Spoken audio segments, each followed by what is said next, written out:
मेरठ में एक निर्माणाधीन फैक्ट्री का लेंटर गिरने से बड़ा हादसा हो गया। लेंटर के मलबे में करीब आधा दर्जन मजदूर दब गए, जिन्हें आनन-फानन में मलबे से निकालकर अस्पताल में भर्ती कराया गया, जहां दो की हालत अभी भी गंभीर बनी हुई है।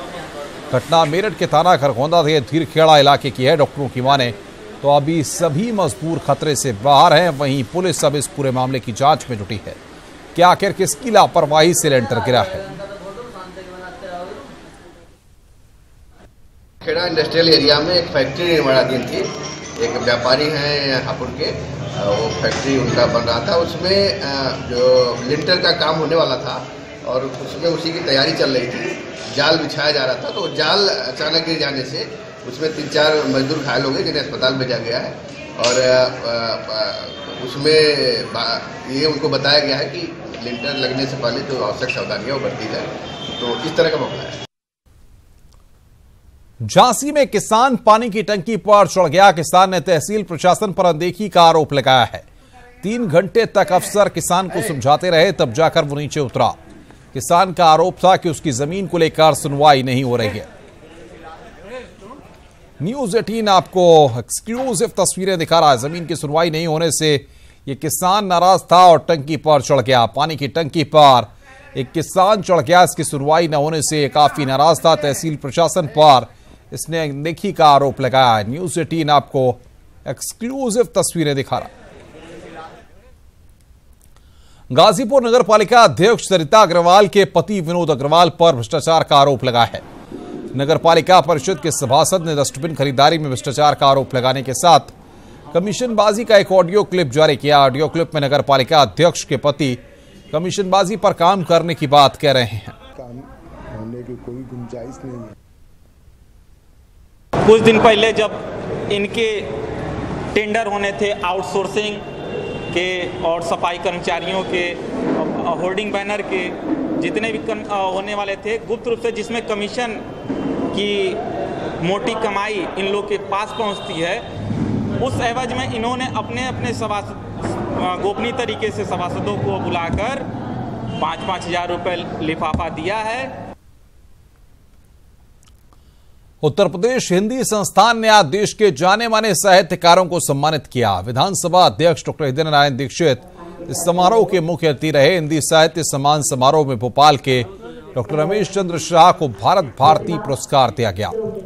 जयप्रकाश कर्दम को रुइया साहित्य सम्मान दिया गया। गोरखपुर के डॉक्टर रामदेव शुक्ल को हिंदी गौरव सम्मान दिया गया। वहीं नोएडा के डॉक्टर रामगोपाल शर्मा दिनेश को महात्मा गांधी साहित्य सम्मान से नवाजा गया है।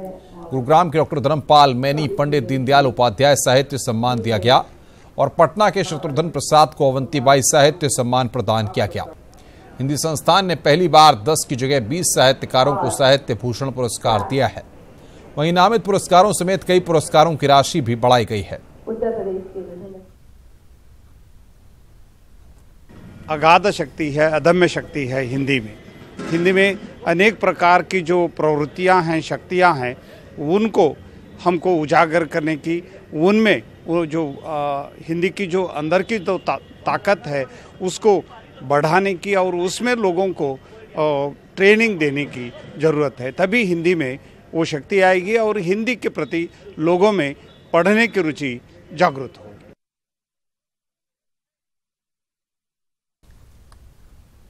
केंद्रीय कैबिनेट ने उत्तर प्रदेश के लिए बड़ा फैसला किया है। कैबिनेट ने बहराइच और खलीलाबाद के लोगों को दीपावली का बड़ा तोहफा दिया है। कैबिनेट ने बहराइच और खलीलाबाद के बीच ब्रॉडगेज रेलवे लाइन बनाने को मंजूरी दे दी है। सूत्रों की माने तो 240.28 किलोमीटर लंबी रेल लाइन खलीलाबाद से मेंदावल, बांसी, डुमरियागंज, बलरामपुर, श्रावस्ती होकर बहराइच जिला मुख्यालय तक जाएगी। पूर्वोत्तर रेलवे के संत कबीर नगर जिला मुख्यालय स्थित खलीलाबाद रेलवे स्टेशन से बहराइच जिला मुख्यालय के बीच नई रेल लाइन बिछाने पर 4,939.78 करोड़ रुपए की लागत आएगी। आपको बता दें कि पिछले 40 सालों से परियोजना लटकी पड़ी थी। 2016-2017 में दोबारा इसकी स्वीकृति दी गई और परियोजना की आधी धनराशि 2,469.89 करोड़ रुपए रेल मंत्रालय द्वारा खर्च किए जाएंगे, जबकि आधी धनराशि राज्य सरकार को खर्च करनी है।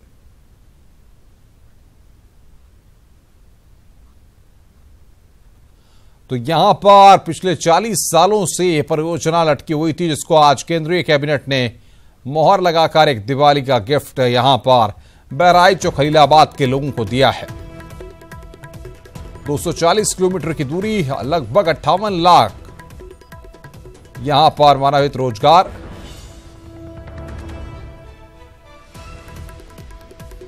चार महत्वाकांक्षी जिले। भारत सरकार ने बहराइच से खलीलाबाद एक नई ब्रॉड गेज लाइन स्वीकृत की है। ये 240 किलोमीटर लंबी लाइन है। ये भिनगा, बहराइच से भिनगा, फिर उसके बाद श्रावस्ती, उसके बाद उत्तरौला, डुमरियागंज, मेहंदावल होते हुए खलीलाबाद तक आएगी। ये 240 किलोमीटर लाइन जो है 4,940 करोड़ रुपए की लागत इस पर आएगी और ये बहराइच, बलरामपुर और डुमरियागंज और संत कबीर नगर, ये चार जिले जो हैं, जो अति पिछड़े जिले हैं उत्तर प्रदेश के, इनको कनेक्ट करेगी।